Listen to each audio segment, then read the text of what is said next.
Xoş gördük, dəyərli izləyicilər.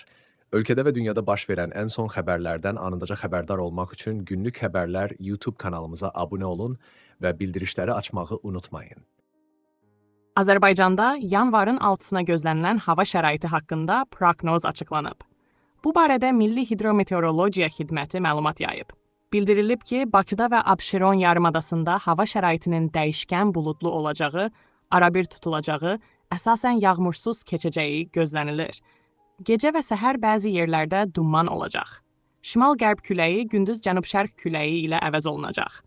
Havanın temperaturu gecə 2-4 dərəcə isti, gündüz 9-12 dərəcə isti olacaq. Atmosfer təzyiqi 768 mm civə sütunu, nisbi rütubət 70-80% təşkil edəcək. Azərbaycanın rayonlarında havanın əsasən yağmursuz keçəcəyi gözlənilir. Bəzi yerlərdə arabir duman olacaq. Mülayim qərb küləyi əsəcək. Havanın temperaturu gecə 2 dərəcə şaxtadan 3 dərəcəyə də isti, gündüz 11-16 dərəcə isti, dağlarda gecə 3-8 dərəcə şaxta, gündüz 5-10 dərəcə isti olacaq. Gecə bəzi dağlıq ərazilərdə yolların buz bağlayacağı ehtimalı var. Günlük Xəbərlər YouTube kanalımıza abunə olmağı və videonu bəyənməyi unutmayın.